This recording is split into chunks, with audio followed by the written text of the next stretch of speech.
বোনেরা কমপ্লেইন করেছেন আমার চেহারা দেখা যাচ্ছে না।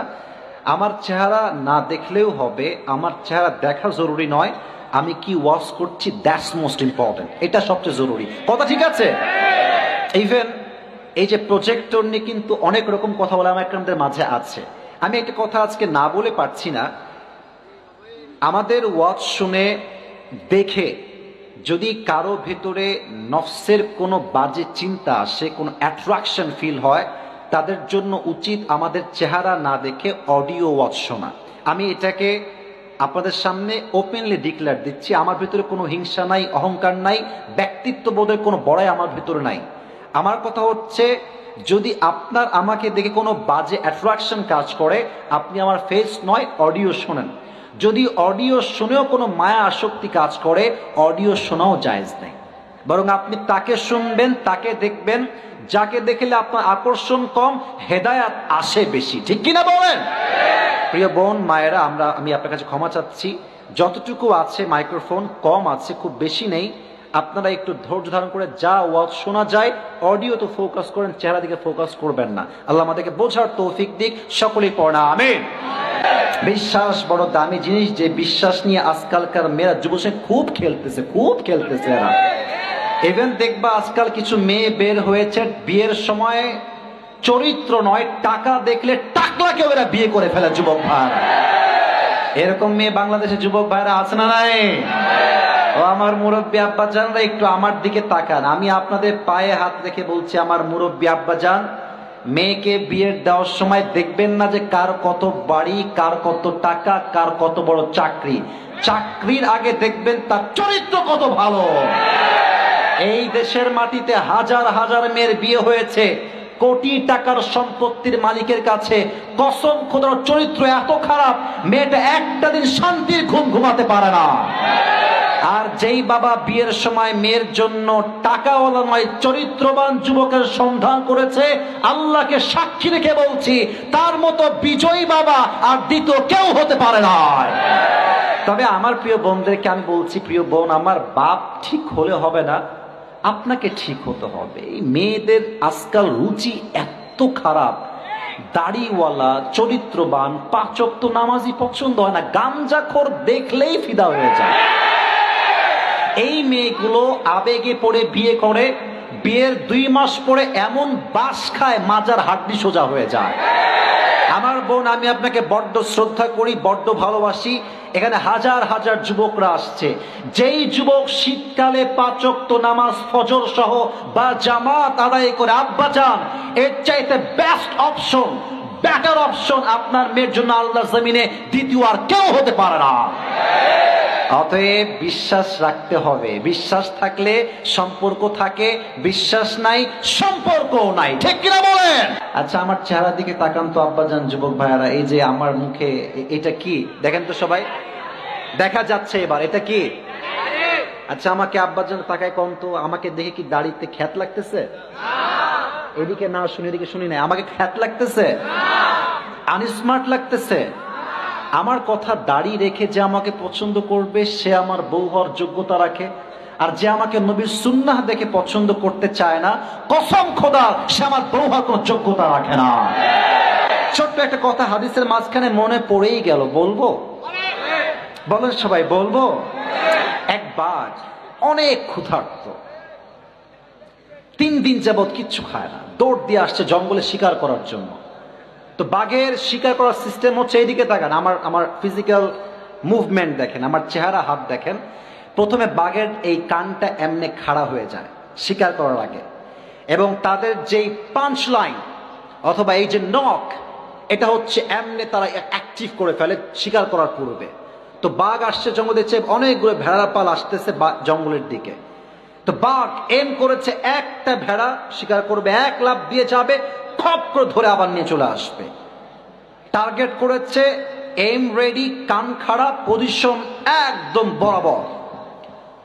হঠাৎ দেখছে ভেড়ার পালে একটা বাঘ, আর ওই বাঘকে সব ভেড়া মিলে গুতাইতেছে, মানে ট্যাং ট্যাং ট্যাং করে গুতাইতেছে। বাঘের সব ক্ষুধা, আরে সব ক্ষুধা দূর, আরে আমার ভাতিজা এখানে কি করে? এবার এম করছে কোনো ভেড়াকে নয়, সোজা বাঘকে 1 লাফ দিয়ে ধরে বাঘ কিনে সাইডে নিয়ে আসছে। আরে ভাতিজা, তুমি ভেড়ার পালে কি করো? বলছে, কে ভাতিজা? আমি তো ভ্যা। আমি কি? আমি ভ্যা। বলছে, তুই ভ্যা না, তুই বাঘের বাচ্চা, তুই ভ্যা না। বলছে, আমি ভ্যা। ঘটনা কি হয়েছে জানেন? এই বাঘের যে মালিক, ভেড়ার পালের যে মালিক, সে জঙ্গলে আসছে, দেখছে একটা ছোট্ট একটা বাচ্চা, বেড়ালের মতো বাঘের বাচ্চা জঙ্গলে আছে, তো নিয়ে চলে গেছে বাসায়। আর এই বাঘের বাচ্চা বড় হয়েছে ভেড়ার দুধ খেয়ে। এখন ভেড়ার মাঝে থেকে থেকে সেও ভেড়ার মতো হয়ে গেছে। এখন বাঘ বলে, তুই ভ্যা না, তুই বাঘের বাচ্চা। ও বিশ্বাসই করে না। কি করা যায়? নিয়ে গেছে পুকুরের কাছে। হ্যাঁ, এদিকে পুকুরের কাছে দাঁড়াইছে। বলছে, দেখা তো পানির দিকে তাক, তো পানির দিকে তাকা, দেখ তোর চেহারা আমার চেহারা কি মিল আছে? বলছে, তাই তো, আপনার চেহারা আমার চেহারা তো এক দেখা যাচ্ছে। দেখ তোর নখ, দেখ তোর নখ আমার নখ মিল আছে। বলছে, তাই তো, মিল আছে তো। বলছে, দেখ আমার দাড়ি, তোর কি দাড়ি আছে? দেখ দেখ, চেক কর। বলছে, হ্যাঁ, আমার তো দাড়িও আছে। বলছে, দেখ তোর নাক আমার নাক সেম কিনা? বলছে, তাই তো, সবই তো ঠিকঠাক। এবার ওই বাঘ বলছে, বেড়া, তুই কোনো ভেড়ার বাচ্চা নস, তুই বাঘের বাচ্চা। একটা হুঙ্কার দে, সমস্ত ভেড়ার পাল ভাগতে বাধ্য হবে। যুবক ভাড়ারা, আজ আমি জয়পুরের মাঝে সবাইকে এক বাক্যে বাঘের মতো বলছি, মুসলমানদের সন্তান ছাগলের বাচ্চা নয়, ভেড়ার বাচ্চা নয়, এরা খালিদ বিন ওয়ালিদের সন্তান। এরা যখন হুঙ্কার দিবে, কাফের মসনদ ভেঙে চুরে চূর্ণ বিচূর্ণ হয়ে যাবে। সেই তাকবীর দিবেন বাঘের মতো, লিল্লাহি তাকবীর। আল্লাহ কবুল করো, সকলেই পড়েন আমিন। হুমুল মুফলিহুন, but the messenger and those who believed him and fought with their lives and wealth, وَأُولَٰئِكَ لَهُمُ الْخَيْرَاتُ, it is those who will have the good things. وَأُولَٰئِكَ هُمُ الْمُفْلِحُونَ, and it is those who are the ultimate success. আল্লাহ তাআলা বলছেন, যারা নবীকে বিশ্বাস করেছে, নবীর উপর ঈমান এনেছে এবং জিহাদ করেছে জীবন দিয়ে, অর্থ দিয়ে, তাদের জন্য রয়েছে সমস্ত কল্যাণ এবং তারাই হচ্ছে জান্নাতি মানুষ, অর্থাৎ সাহাবায়ে কেরাম। সুবহানাল্লাহ, সবাই পড়তে পারলেন না? এটা হচ্ছে কোরআনের আয়াত। এবার আসেন হাদিস। আল্লাহর হাবিব বলেছেন, এটাই হাদিস। হাদিসটা বলে আমি আলোচনার ভিতরে ঢুকে যেতে চাই। আমার মায়েরা, বোনেরা কমপ্লেইন করেছেন, আমার চেহারা দেখা যাচ্ছে না। আমার চেহারা না দেখলেও হবে, আমার চেহারা দেখা জরুরি নয়, আমি কি ওয়াচ করছি দ্যাটস মোস্ট ইম্পর্টেন্ট, এটা সবচেয়ে জরুরি। কথা ঠিক আছে? ইভেন এই যে প্রজেক্টর নিয়ে কিন্তু অনেক রকম কথা বলা আমাদের মাঝে আছে। আমি একটা কথা আজকে না বলে পারছি না। আমাদের ওয়াজ শুনে দেখে যদি কারো ভেতরে নফসের কোনো বাজে চিন্তা আসে, কোনো অ্যাট্রাকশন ফিল হয়, তাদের জন্য উচিত আমাদের চেহারা না দেখে অডিও ওয়াজ শোনা। আমি এটাকে আপনাদের সামনে ওপেনলি ডিক্লেয়ার দিচ্ছি। আমার ভিতরে কোনো হিংসা নাই, অহংকার নাই, ব্যক্তিত্ববোধের কোনো বড়াই আমার ভিতরে নাই।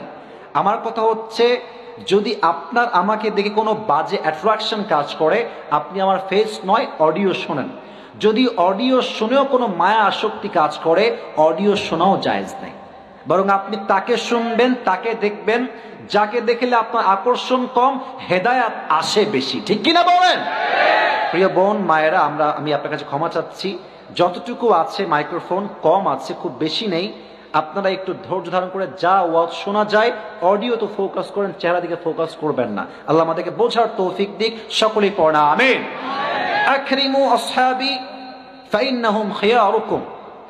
আল্লাহর হাবিব বলেছেন, রেসপেক্ট মাই কম্প্যানিয়ন, তোমরা আমার সাহাবায়ে কেরামকে সম্মান করো। ফাইন্নাহুম খিয়ারুকুম, because they are the best of you, তারা তোমাদের মাঝে সবচেয়ে সেরা। তারপরে তারা যা তারপরে আসছে, তারপরে তারা যা তারপরে আসছে। সুম্মা ইয়াযহারুল কাযিব, তারপরে মিথ্যা প্রকাশিত হবে। অতএব এর দ্বারা বোঝা যায়, নবীর পরে সবচেয়ে স্ট্যাটাস বেশি, সবচেয়ে সম্মান বেশি, তারাই হচ্ছে সাহাবায়ে কেরাম। সুবহানাল্লাহ পড়েন। এবার একটা প্রশ্ন করছি, সবাইকে উত্তর দিবেন, যদি জানেন বলবেন, না হয় কোনো কথা নাই, ওয়াজ শুরু হচ্ছে এখন থেকে। আবু বকর রাদিয়াল্লাহু তাআলা আনহুর নাম শুধুমাত্র আবু বকর নয়, একটা লকব বা উপাধি আছে। কে বলতে পারে? Right answer. আমি সবার থেকে শুনতে চাই, আবু বকরের একটা উপাধি, তার নাম কি? সিদ্দিক। মানে কি? কে বলতে পারে? সত্যবাদী বললেই এটার ব্যাখ্যা এনাফ হবে না, যথেষ্ট হবে না, এটা ব্যাখ্যা আছে। সিদ্দিক হচ্ছে সে, আগে বোঝেন, তারপরে আমার থেকে বুঝে নেন। সিদ্দিক মানে হচ্ছে সেই ব্যক্তি যে সত্য গ্রহণে, সত্য প্রকাশে কোনো আপোষ করে না, তার নামই হচ্ছে সিদ্দিক। ঠিক কিনা বলেন? এই দেশে বড্ড অভাব আছে। আমরা সত্য কথা বলতে জেলকে ভয় পাই, হক কথা বলতে আমরা জুলুমকে ভয় পাই। বাট আবু বকর এমন একজন সাহাবী, সমস্ত কাফেরদের সামনে ইসলামের কথা বলতে তার চুল পরিমাণ কাঁপতো না। ঠিক কিনা বলেন? সিদ্দিক উপাধি কেন হয়েছে এর পিছনে লম্বা একটা হাদিস আছে, ঘটনা বলছি, মনোযোগ দেন সবাই আমার ওয়াজের দিকে। সবাই একটা কাশি দেন তো দেখি, সবাই একটা তাকবীর দেন তো দেখি, লিল্লাহি তাকবীর। আবু জেহেলের নাম শুনছেন আপনারা সবাই? একবার আসছে নবীর কাছে, নবীজি মসজিদে হারামে বসে আছে, এসে বলছে, নবীজি আচ্ছা মুহাম্মদ, তোমার কাছে কি নতুন কোনো সংবাদ আজকে আছে, নতুন কোনো খবর? বলছে অবশ্যই আছে। বলছে কি আছে বলো দেখি। বলছে আজ শেষ রাতে 12টার পরে আমার কাছে জিব্রাইল আসলো, এসে বলল, আসুন ইয়া রাসূলুল্লাহ, আপনাকে আজকে ভ্রমণে নিয়ে যাব। প্রথমে আমি গেলাম বাইতুল মাকদাস ফিলিস্তিনে, ওখানে গিয়ে 2 রাকাত নামাজ পড়লাম। 2 রাকাত নামাজ পড়ে আমি গেলাম আরশে আজিমে, আল্লাহর সঙ্গে সাক্ষাৎ করলাম, জান্নাত দেখলাম, জাহান্নাম দেখলাম। এবং ঠিক ফজরের নামাজের পূর্বে দুনিয়ায় আসলাম এবং সাহাবা একরামদেরকে নিয়ে ফজরের নামাজটা বা জামাত আমি ইমাম হয়ে আদায় করলাম। এদিকে তো সুবহানাল্লাহ নাই কারো, নাকি পড়ে না সবাই সুবহানাল্লাহ? বলছে আয় হায়, কি কয়, এতদিন যা বলেছে তা তো মানা যায়, বাট এখন যা বলে তা তো মানাই যায় না, অসম্ভব বের হয়ে আসছে।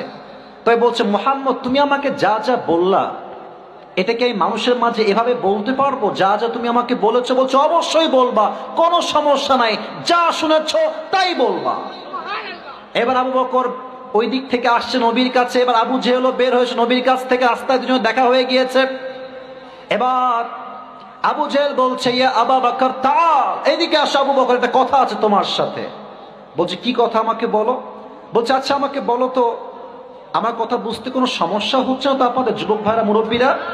সাউন্ডটা বাড়ায় দাও। আজকে ওয়াজ হবে, শেষ পর্যন্ত হবে। যদি কেউ ওয়াজের মাঝখানে উঠে যায়, ও লুঙ্গি টাইনা ধরে বসায় দেওয়া লাগবে যুবক ভাইরা। ঠিক কিনা বলো? পুরো বছরে একটা দিন মাহফিল, কোন যুবক উঠলে আমাকে দেখায় দিবেন, ওকে বসায় দেওয়ার দায়িত্ব আমাদের সবার, দোয়া করে আমরা বাসায় যাব। ঠিক কিনা বলো? সাউন্ড বাড়ায় দাও, আমি যেন মনোযোগ দিয়ে ওয়াজটা করতে পারি। তো দেখা হচ্ছে আবু জেহেলের সঙ্গে আবু বকরের দেখা। আবু জেহেল বলছে, আচ্ছা আবু বকর, একটা প্রশ্ন করছে, আমাকে বলো তো উত্তরটা কি হবে। বলছে বলো কি কথা। বলছে আচ্ছা, কেউ যদি মক্কার থেকে বাইতুল মাকদাস যেতে চায়, তার সময়টা কত লাগবে, কতদিন সময় সে যাবে? আবু বকর বলছে অ্যাটলিস্ট 2 মাস তো লাগবে। জয়পুরহাটের ভাইরা কয় মাস লাগবে? 2 মাস। বলছে তাই সত্য, তুমি একমত তো? বলছে হ্যাঁ একদম একমত, অ্যাটলিস্ট 2 মাস লাগবে। বলছে আচ্ছা, কেউ যদি তোমাকে বলে যে আমি মক্কার থেকে বাইতুল মাকদাস গিয়েছি জাস্ট 2 মাসের, এই জাস্ট 1 রাতের ভেতরে, ডু ইউ বিলিভ দ্যাট? তোমার কি বিশ্বাস হয়? তুমি কি বিশ্বাস করো? বলছে definitely no, the answer is definitely no, আমি বিশ্বাস করি না। আবু জেহেল বলছে তোমার বন্ধু নবীজি বলেছেন, তুমি কি বিশ্বাস করো? আবু বকর সঙ্গে সঙ্গে সুর চেঞ্জ, বলছে যদি আমার নবী বলে থাকে লা ইন কানা ক্বালা যালিক লাসাদাক, আমার নবী যদি এই কথা বলে থাকেন, তিনি নিঃসন্দেহে সত্যই বলেছেন। নবীজি এবার বলে, আবু বকর এদিকে আসছো, তোমার নাম আজ থেকে জাস্ট আবু বকর নয়, তোমার নাম আবু বকর as-সিদ্দিক, যে সত্য গ্রহণে, সত্য প্রকাশে কোনো দ্বিধাবোধ করে না। যুবক ভাইরা ঠিক কিনা বলো? বিশ্বাস বড় দামি জিনিস, যে বিশ্বাস নিয়ে আজকালকার মেয়েরা যুবসে খুব খেলতেছে, খুব খেলতেছে এরা। ইভেন দেখবা আজকাল কিছু মেয়ে বের হয়েছে, বিয়ের সময় চরিত্র নয় টাকা দেখলে টাকলাকেও এরা বিয়ে করে ফেলে। যুবক ভাইরা, এরকম মেয়ে বাংলাদেশের যুবক ভাইরা আছে না নাই? ও আমার মুরব্বী আব্বা জানরা, একটু আমার দিকে তাকান, আমি আপনাদের পায়ে হাত রেখে বলছি, আমার মুরব্বী আব্বা জান, মেয়েকে বিয়ের দেওয়ার সময় দেখবেন না যে কার কত বাড়ি, কার কত টাকা, কার কত বড় চাকরি। চাকরির আগে দেখবেন তার চরিত্র কত ভালো। এই দেশের মাটিতে হাজার হাজার মেয়ের বিয়ে হয়েছে, কোটি টাকার সম্পত্তির মালিকের কাছে কসম খোদার চরিত্র এত খারাপ, মেয়েটা একটা দিন শান্তির ঘুম ঘুমাতে পারে না। আর যেই বাবা বিয়ের সময় মেয়ের জন্য টাকাওয়ালা নয় চরিত্রবান যুবকের সন্ধান করেছে, আল্লাহকে সাক্ষী রেখে বলছি তার মতো বিজয়ী বাবা আর দ্বিতীয় কেউ হতে পারে না। তবে আমার প্রিয় বোনদেরকে আমি বলছি, প্রিয় বোন, আমার বাপ ঠিক হলে হবে না, আপনাকে ঠিক হতে হবে। এই মেয়েদের আজকাল রুচি এত খারাপ, দাড়িওয়ালা চরিত্রবান 5 ওয়াক্ত নামাজি পছন্দ হয় না, গাঞ্জাখোর দেখলেই ফিদা হয়ে যায়। এই মেয়েগুলো আবেগে পড়ে বিয়ে করে, বিয়ের 2 মাস পরে এমন বাস খায় মাজার হাড্ডি সোজা হয়ে যায়। আমার বোন, আমি আপনাকে বড্ড শ্রদ্ধা করি, বড্ড ভালোবাসি। এখানে হাজার হাজার যুবকরা আসছে, যেই যুবক শীতকালে 5 ওয়াক্ত নামাজ ফজর সহ বা জামাত আদায় করে আব্বা যান, এর চাইতে বেস্ট অপশন, বেটার অপশন আপনার মেয়ের জন্য আল্লাহর জমিনে দ্বিতীয় আর কেউ হতে পারে না। অতএব বিশ্বাস রাখতে হবে, বিশ্বাস থাকলে সম্পর্ক থাকে, বিশ্বাস নাই সম্পর্কও নাই, ঠিক কিনা বলেন? আবু বকরের নাম জাস্ট আবু বকর নয়, তার নাম হচ্ছে সিদ্দিক। আচ্ছা, দ্বিতীয় প্রশ্ন করছি, এটা অনেকে জানেন না, অনেকে জানেন, আমার চোখে চোখ রাখেন, প্রশ্ন করছি জবাব দেন। আচ্ছা প্রিয় ভাইরা, আবু বকরের একজন মেয়ে ছিল, কে বলতে পারে নামটা কি? তো জোরে কোন না, নামটা কি? এবার দেখা যায়, বলেন সবাই, নামটা কি?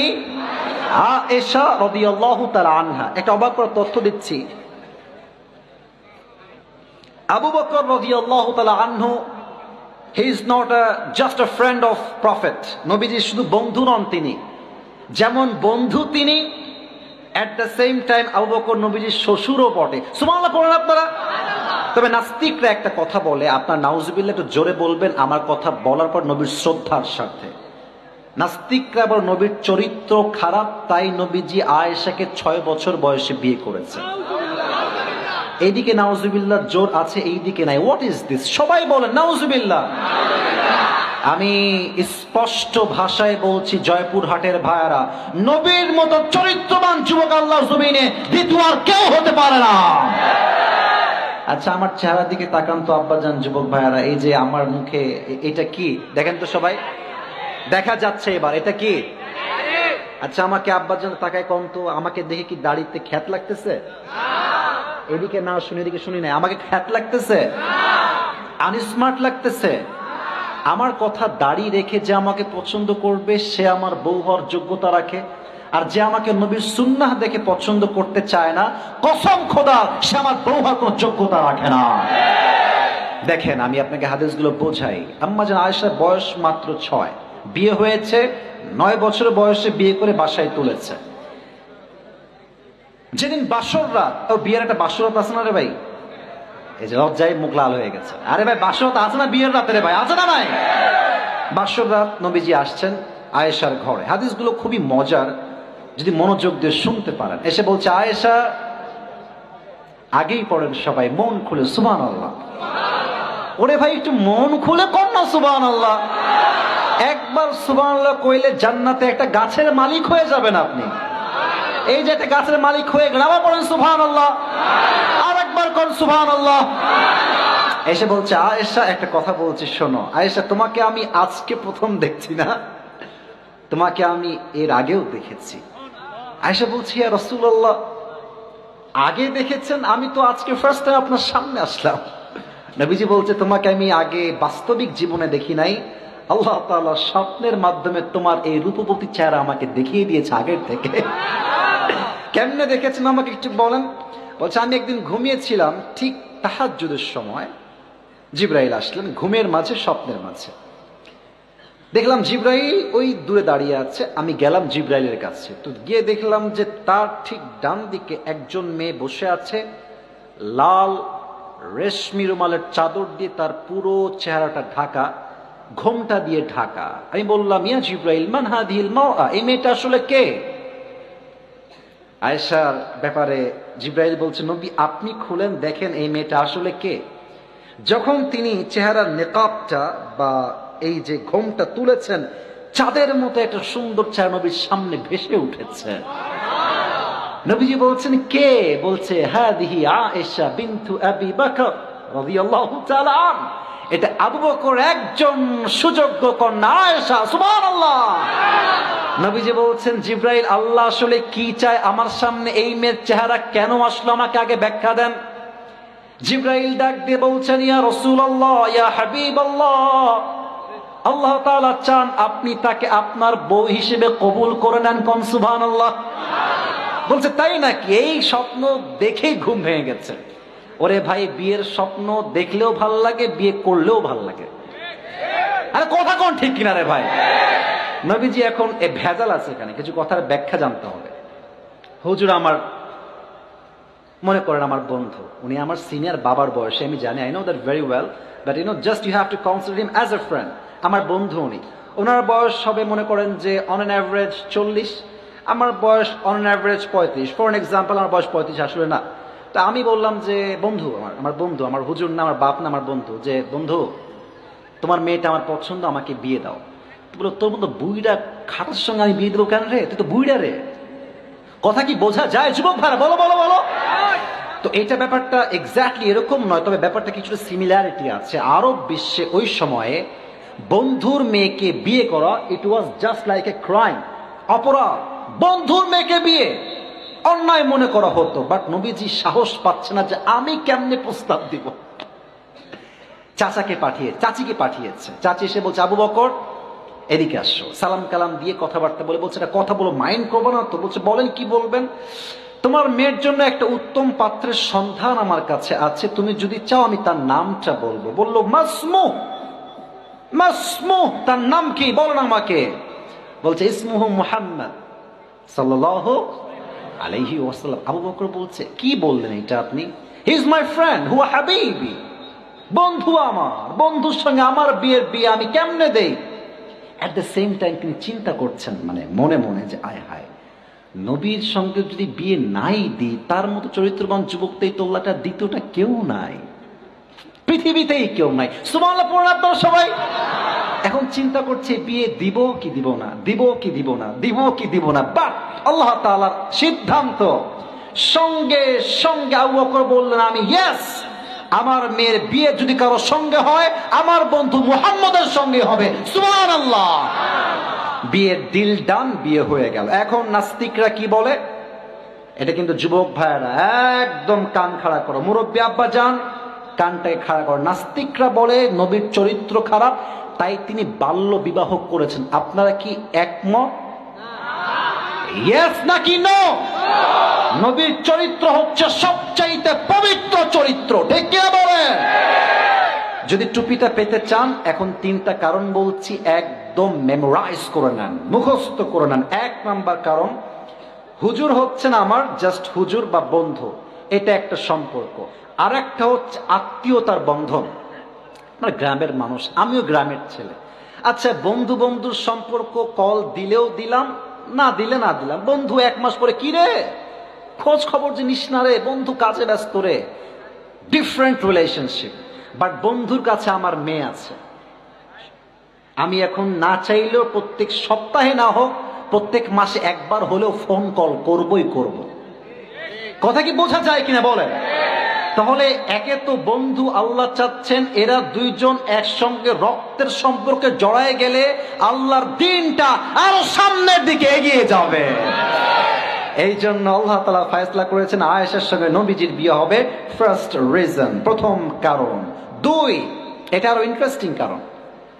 2 নাম্বার কারণ হচ্ছে বড় অবাক করা বিষয়।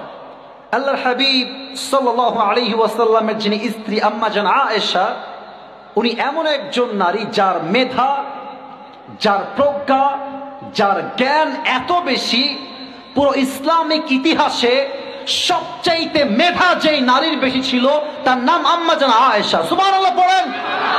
তাহলে আমরা 2টি কারণ পেলাম, 1 ইসলামের বিজয়, 2 নাম্বার আমরা পেলাম আয়েশার মেধা বা প্রজ্ঞা। এন্ড থার্ড, ওয়ামা ইয়ানতিকু আনিল হাওয়া ইন হুয়া ইল্লা ওয়াহয়ু ইউহা। নবী যা করেন নবীর একার কাজ নয়, নবীর জবানের কথা নয়, নবী যা বলেন যা করেন এই সব একজনের আদেশ, আওয়াজ দিয়ে বলেন তিনি কে। এই তিনটা কারণ: এক, আল্লাহ বলেছেন নবী আপনি বিয়ে করেন, ওহী ছিল। দুই, আয়েশার মেধা ভালো ছিল, যার মেধা যত ভালো তাকে দিয়ে ইসলামের কাজ হবে তত ভালো। এন্ড তিন, যেহেতু আবু বকর নবীর বন্ধু হয়, দুইজন ইসলামের সৈনিক জামাই শ্বশুর হয়ে গেলে ইসলামের রাজ পুরো বিশ্বে কায়েম হয়ে যাবে। ঠিক কিনা বলেন? এই তিনটা কারণে, মাশাআল্লাহ বসেন, তিনটা কারণে নবীজি আম্মাজান আয়েশাকে বিয়ে করেছেন। এখন আমি 3 নাম্বার সাবজেক্টে যেতে চাই, তবে একটা আবদার আছে সবার কাছে। আমি একজন যুবককে চাই, যেই যুবকের বউ নাই, সিঙ্গেল, সে অনেক দেখেছি আমি একদম মরা তাকবীর, একদম মরা, এদের বিয়ে সব ক্যান্সেল হয়ে যাবে। তোমাদের মাঝে একজন যুবককে চাই যে সিঙ্গেল, দাঁড়িয়ে 3 বার নয়, জাস্ট একবার নারায়ে তাকবীর বা লিল্লাহি তাকবীর বলবা বাঘের বাচ্চার মতো। কে আছো? দাও।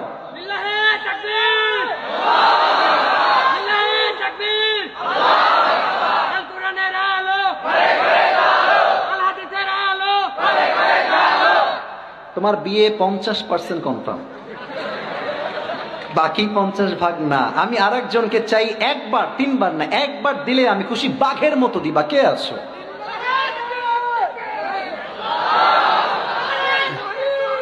আচ্ছা থামেন, তুমি এদিকে আসো, এদিকে আসো, এদিকে আসো, এখানে আসো, দাও, এদিকে আসো।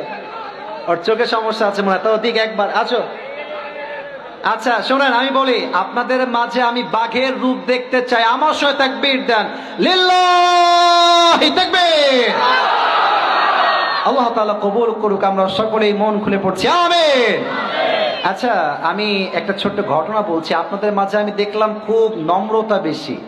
সব জায়গায় নম্র হইলে চলে না, মাঝে মাঝে শক্তও হইতে হয়। আপনারা দেখেন নাই আমাদের দেশে এই যে 5 আগস্টের আগে আমাদের হুজুরদের উপরে এত জুলুম। আপনি দেখেন কতজনের নাম বলবো, আল্লাহ মামুনুল হক সাহেব, মুফতি আমির হামজা সাহেব, ইভেন তারা সাইদি সাহেবকে শুধু জেল নয়, গোপনে তারা হত্যা করেছে যুবক ভাইরা। এটা আমরা গোপন তথ্যেই জানতে পেরেছি। তবে আমাদের কথা একটা, এখন এই বিড়ালের বাচ্চার মতো নয়, সিংহের মতো গর্জন দিয়ে সামনে আমাদেরকে বাড়তে হবে। ঠিক কিনা বলো? ছোট্ট একটা কথা হাদিসের মাঝখানে মনে পড়েই গেল, বলবো? বলেন সবাই, বলবো? একবার অনেক ক্ষুধার্ত, 3 দিন যাবত কিচ্ছু খায় না, দৌড় দিয়ে আসছে জঙ্গলে শিকার করার জন্য। তো বাঘের শিকার করার সিস্টেম হচ্ছে, এইদিকে তাকান, আমার ফিজিক্যাল মুভমেন্ট দেখেন, আমার চেহারা, হাত দেখেন। প্রথমে বাঘের এই কানটা এমনি খাড়া হয়ে যায় শিকার করার আগে, এবং তাদের যেই পাঞ্চ লাইন অথবা এই যে নখ, এটা হচ্ছে এমনি তারা অ্যাক্টিভ করে ফেলে শিকার করার পূর্বে। তো বাঘ আসছে জঙ্গলে, চেয়ে অনেকগুলো ভেড়ার পাল আসতেছে জঙ্গলের দিকে। তো বাঘ এম করেছে, একটা ভেড়া শিকার করবে, এক লাফ দিয়ে যাবে, খপ করে ধরে আবার নিয়ে চলে আসবে। টার্গেট করেছে, এম রেডি, কান খাড়া, পজিশন একদম বরাবর। হঠাৎ দেখছে ভেড়ার পালে একটা বাঘ, আর ওই বাঘকে সব ভেড়া মিলে গুতাইতেছে, মানে ট্যাং ট্যাং ট্যাং করে গুতাইতেছে। বাঘের সব ক্ষুধা, আরে সব ক্ষুধা দূর, আরে আমার ভাতিজা এখানে কি করে। এবার এম করছে কোনো ভেড়াকে নয়, সোজা বাঘকে এক লাফ দিয়ে ধরে বাঘকে নিয়ে সাইডে নিয়ে আসছে। আরে ভাতিজা, তুমি ভেড়ার পালে কি করো? বলছে, কে ভাতিজা? আমি তো ভ্যা। আমি কি? আমি ভ্যা। বলছে, তুই ভ্যা না, তুই বাঘের বাচ্চা, তুই ভ্যা না। বলছে, আমি ভ্যা। ঘটনা কি হয়েছে জানেন? এই বাঘের যে মালিক, ভেড়ার পালের যে মালিক, সে জঙ্গলে আসছে, দেখছে একটা ছোট্ট একটা বাচ্চা, বেড়ালের মতো বাঘের বাচ্চা জঙ্গলে আছে, তো নিয়ে চলে গেছে বাসায়। আর এই বাঘের বাচ্চা বড় হয়েছে ভেড়ার দুধ খেয়ে, এখন ভেড়ার মাঝে থেকে থেকে সেও ভেড়ার মতো হয়ে গেছে। এখন বাঘ বলে, তুই ভ্যা না, তুই বাঘের বাচ্চাও বিশ্বাসই করে না। কি করা যায়? নিয়ে গেছে পুকুরের কাছে। হ্যাঁ, এদিকে পুকুরের কাছে দাঁড়াইছে, বলছে, দেখা তো পানির দিকে তাক, পানির দিকে তাকা, দেখ তোর চেহারা আমার চেহারা কি মিল আছে? বলছে, তাই তো, আপনার চেহারা আমার চেহারা তো এক দেখা যাচ্ছে। দেখ তোর নখ, দেখ তোর নখ আমার নখ মিল আছে। বলছে, তাই তো, মিল আছে তো। বলছে, দেখ আমার দাড়ি, তোর কি দাড়ি আছে? দেখ দেখ চেক কর। বলছে, হ্যাঁ আমার তো দাড়িও আছে। বলছে, দেখ তোর নাক আমার নাক সেম কিনা। বলছে, তাই তো, সবই তো ঠিকঠাক। এবার ওই বাঘ বলছে, বেড়া তুই কোনো ভেড়ার বাচ্চা নস, তুই বাঘের বাচ্চা। একটা একটা হুঙ্কার দে, সমস্ত ভেড়াপাল ভাগতে বাধ্য হবে যুবক ভাড়ারা। আজ আমি জয়পুরের মাঝে সবাইকে এক বাক্যে বাঘের মতো বলছি, মুসলমানদের সন্তান ছাগলের বাচ্চা নয়, ভেড়ার বাচ্চা নয়, এরা খালিদ বিন ওয়ালিদের সন্তান। এরা যখন হুঙ্কার দিবে কাফের মসনদ ভেঙে চুরে চূর্ণ বিচূর্ণ হয়ে যাবে। সেই তাকবীর দিবেন বাঘের মতো, লিল্লাহি তাকবীর। আল্লাহ কবুল করো, সকলেই পড়েন আমিন। এবার বলেন তো সবাই, নবীজির হিজরতের সাথী কে ছিল? আচ্ছা আস্তে কেন আবার বলেন সবাই, নাম কি? রাদিয়াল্লাহু তাআলা আনহু। যখন ইসলাম চতুর্পাশে ছড়িয়ে গেছে, সব কাফেররা আস্তে আস্তে কালেমা পড়ে মুসলমান হচ্ছে, the people of kafir, they were getting very frustrated about this rapid growth. তারা বলছে, stop the last messenger, নবীকে থামাও, একে হত্যা না করলে পুরো দিন ইসলাম বিজয় হয়ে যাবে। তারা প্ল্যান করলো নবীকে হত্যা করার। বাট কথায় আছে না, রাখে আল্লাহ মারে কে? মারে আল্লাহ। আরে যাকে আল্লাহ বাঁচাইতে চায় তার কেউ চুল পরিমাণ কোনো ক্ষতি করতে পারে না, ঠিক কিনা বলো? আল্লাহ তাআলা নবীর কাছে ওহী পাঠালেন, ইয়া রাসূলুল্লাহ, ইয়া হাবিবাল্লাহ, আপনি বাসার থেকে বের হয়ে যান, কাফেররা আপনার বাসা ঘেরাও করে ফেলেছে আপনাকে হত্যা করবার জন্য। নবীজি বাসা থেকে যখন বের হয়েছেন, মাশাআল্লাহ লোক আরো আসতেছে, ভাই বসেন বসেন, ওয়েলকাম ওয়েলকাম, বসেন। লোক যাও বাদ দিয়ে আরো আসতেছে, বলেন সবাই মারহাবা। তো আল্লাহ তাআলা বলেন, নবী আপনি বের হয়ে যান। সব কাফেররা বাহিরে, এই যে মুরব্বীরা আমার দিকে তারা একটা আমল শিখাচ্ছি, বিপদে পড়লে সূরা ইয়াসিন পড়বেন, শত্রুদের চোখকে আল্লাহ নিজেই অন্ধ করে দিবে। সুবহানাল্লাহ।